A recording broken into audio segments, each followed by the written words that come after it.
enfants, bonjour les parents, j'espère que vous allez bien. Aujourd'hui, nous allons parler de la prise de la ville de Jéricho par Josué avec le peuple de Dieu. Mais avant, nous allons parler de l'arche de l'Éternel qu'on appelle également l'arche de l'Alliance. Quand Moïse est sorti d'Égypte avec le peuple de Dieu, il a reçu l'ordre de la part de Dieu de construire l'arche du témoignage. C'est une caisse en bois couverte d'or avec au-dessus un plateau d'or et 2 anges gardiens qu'on appelle les chérubins avec de grandes ailes qui couvrent le plateau d'or et qui représentent le trône de Dieu. À l'intérieur de cette caisse, Moïse avait mis les tablettes sur lesquelles Dieu avait écrit les 10 commandements que son peuple devait respecter. Dieu avait promis à Moïse d'être avec eux pendant qu'ils marcheront dans le désert pour aller dans le pays qu'il leur avait donné. Chaque fois que Dieu voulait parler à son peuple, il rencontrait Moïse devant l'arche de l'Éternel et sa présence se manifestait au-dessus de l'arche comme un nuage. Maintenant, écoute attentivement l'histoire de Josué et du peuple de Dieu quand ils ont pris la ville de Jéricho. Tu pourras ensuite raconter cette histoire à maman, à papa, ainsi qu'à tes amis. Nous avons vu, lors de la dernière histoire qu'on a appelée l'histoire de Rahab et les 2 espions, que Josué avait envoyé 2 personnes pour voir comment était la ville de Jéricho et qu'une femme qui s'appelait Rahab avait aidé les 2 espions que le roi de Jéricho voulait arrêter. Rahab avait reconnu que le Dieu d'Israël était tout-puissant. Les 2 espions lui ont ensuite promis de l'aide pour elle et sa famille quand Josué et le peuple de Dieu viendront prendre la ville de Jéricho. Si tu n'as pas écouté cette histoire, tu peux, après avoir écouté, cliquer sur la vidéo de Rahab et les 2 espions. La Bible nous raconte qu'après avoir écouté tout ce que les 2 espions ont vu à Jéricho, Josué s'est levé de bon matin et est parti avec le peuple de Dieu à Sittim, une ville qui se trouvait près d'un fleuve qu'on appelle le Jourdain.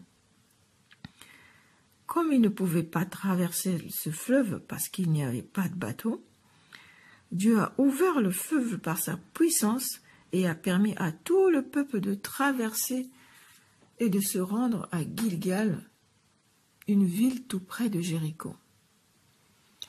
Tous les peuples des autres pays ont appris que Dieu avait coupé l'eau du fleuve du Jourdain et fait traverser son peuple ce fleuve. Et tout le monde avait désormais peur d'Israël, le peuple de Dieu, car Dieu était le plus puissant. Comme Josué était près de Jéricho, Dieu a envoyé un ange pour le rassurer quand il doit prendre la ville de Jéricho. Alors cette ville Jéricho était une grande ville avec de grandes murailles. Personne ne pouvait ni entrer ni sortir sans qu'un garde puisse le voir. Dieu a promis de donner cette ville à Josué et lui a promis aussi la victoire contre les vaillants soldats de Jéricho. Dieu a dit à Josué tout ce qu'il doit faire pour prendre cette ville. De bon matin, Josué appelle les chefs des groupes et leur demande de se préparer pour marcher autour de la ville 1 fois par jour pendant 6 jours. Et au 7e jour, ils feront 7 fois le tour de la ville de Jéricho.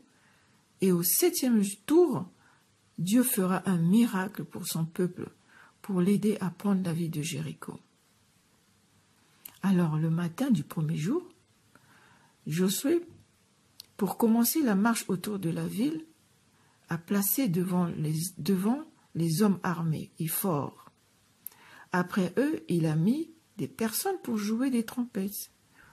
Ensuite, il a placé l'arche de l'Éternel qui était portée par 4 personnes et qui suivaient les personnes qui avaient les trompettes.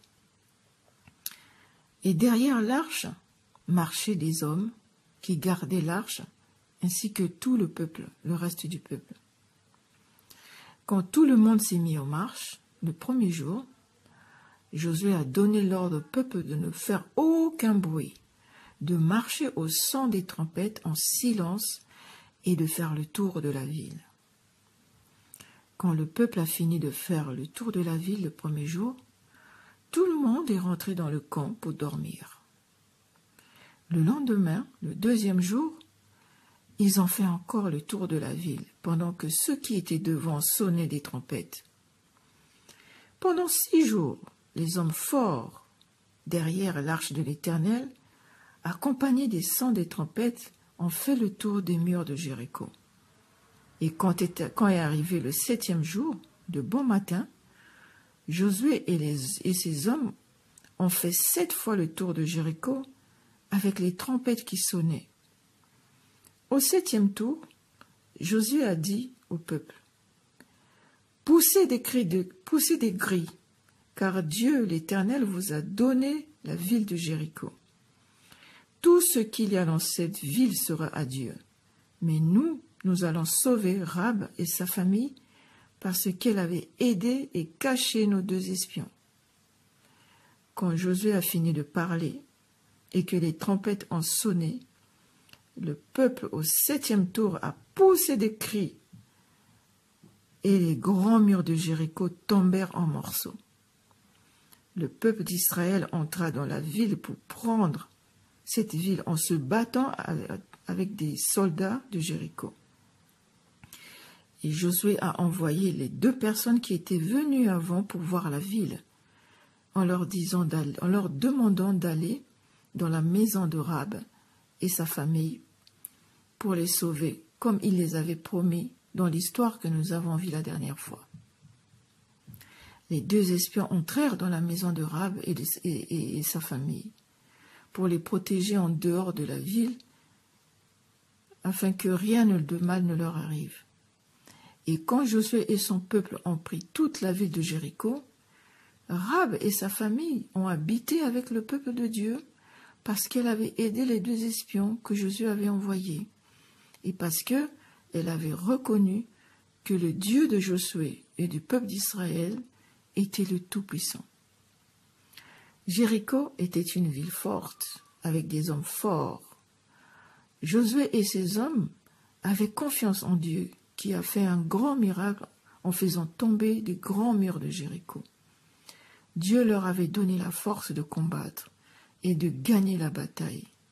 Ils ont obéi à Dieu en faisant tout ce que Dieu leur avait demandé de faire. Les enfants, Dieu est notre Père. Il nous a créés. Il nous aime et il a promis dans sa parole de nous protéger et de nous donner tout ce qu'il nous faut pour vivre heureux. Quand nous lui faisons confiance et faisons tout ce qu'il nous demande de faire, il accomplit toutes ses promesses. Peux-tu prier avec moi? Répète après moi s'il te plaît. Seigneur, notre Père, merci pour tes promesses dans notre vie. Aide-nous à être des enfants sages et à faire tout ce que tu nous demandes de faire.